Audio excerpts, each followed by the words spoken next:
कोई नदी नहीं है, आस्था की अविरल तरल धारा है गंगा। विश्वासों की वाहिनी, संस्कृति की सरिता है गंगा। और इस स्थान पर, इस प्रयागुन के राज में श्वेत रंगा गंगा का संगम होता है अपनी दो बहनों श्यामल वर्ण यमुना और अदृश्य सरस्वती से। और इस त्रिवेणी संगम के कारण ही यह जगह इतनी महत्वपूर्ण हो जाती है। गंगा के उद्गम के बारे में जो पौराणिक कथा प्रचलित है वो बड़ी ही रोचक और मनमोहक है। तो आइए क्यों ना आज हम आपको गंगा अवतरण की कहानी सुनाने दिखाएं। दानी था राजा बलि पर करता था दम, पूरी पृथ्वी पर फैला था उसका ही आतंक। इसके आतंक को रोकने विष्णु ने धरा एक रूप, 52 अंगुल का बौना बनकर पहुंचे जहां था भूत।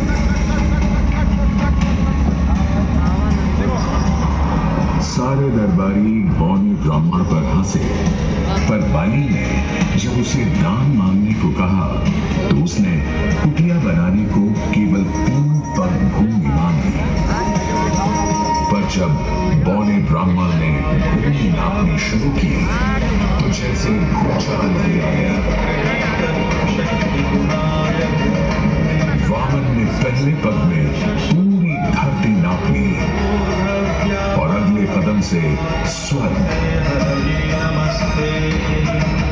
ब्रह्मा जी ने भगवान विष्णु के चरण धोकर उस जल को अपने कमंडल में भर लिया। और अब वामन अवतार ने अपना तीसरा पग बलि के सिर पर रख उसे पाताल लोक भेज मुक्ति दे दी।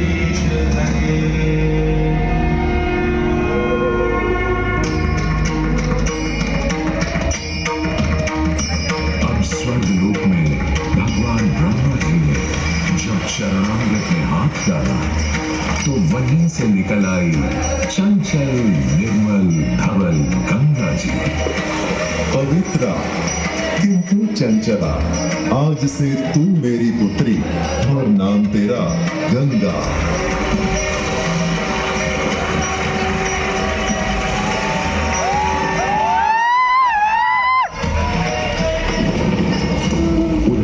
समय बाद सतयुग में इक्ष्वाकु कुल के सूर्यवंशी राजा सगर ने सारे संसार को जीतने के लिए एक अश्वमेध यज्ञ का संकल्प किया। सुने सुने सुने सब सुने, यह चिन्हित पूजित धवल अश्व जहां भी जाएगा वो भूमि राजा सगर की मानी जाएगी। यदि किसी ने इस अश्व को रोका या पकड़ा तो उसे सगर के 60,000 और उनकी लक्षाधिक सेना का सामना करना पड़ेगा। सुने सुने सुने।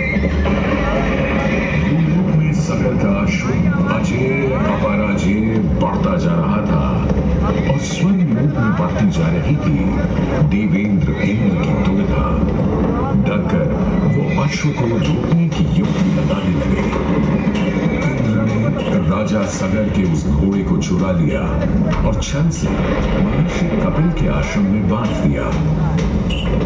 घोड़े को खोजते हुए राजा सगर के 60,000 पुत्र महर्षि कपिल के आश्रम में पहुंचे।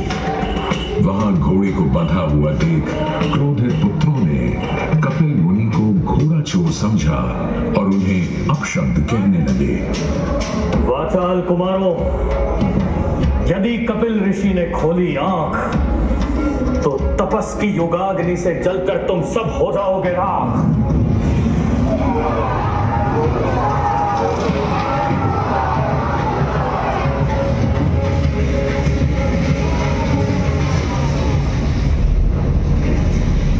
उधर सगर थे चिंतित, न अश्व का पता था न पुत्रों का कोई समाचार। पिता का दुख देख पुत्र अंशुमन चल पड़े खोज पर। जब महर्षि कपिल के आश्रम पहुंचे तो देखा अश्व को और साथ ही अपने 60,000 भाइयों की भस्म को। महर्षि से की क्षमा याचना और पूछा तर्पण का उपाय। तुम्हारे भाई थे घमंडी, अविवेकी और अभिमानी। भस्म कर दिया उन्हें मैंने, जो उन्होंने मेरी नहीं मानी।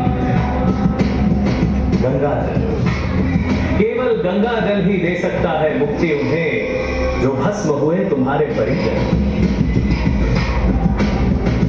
को लाने का बहुत मन था, किंतु किसी को राजधर्म भी तो निभाना था और राज भी चलाना था।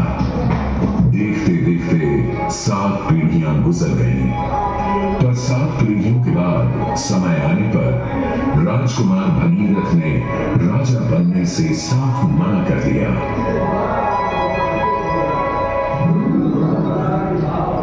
क्षमा कीजिए, क्या ये आवश्यक है कि राजा का बेटा ही राजा बने? मैं पहले तपस्या और फिर ब्रह्मा से गंगा को मांग कर पृथ्वी पर ले आऊं और फिर उनके पावन पवित्र जल से अपने 60,000 पूर्वजों का समर्पण करूं।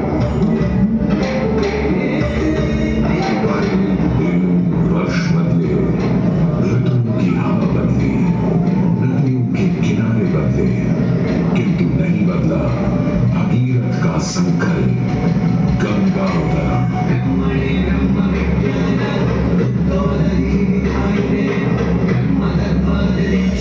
पुत्र भगीरथ, हम तुम्हारे तप से प्रसन्न हैं। बताओ, क्या आशीर्वाद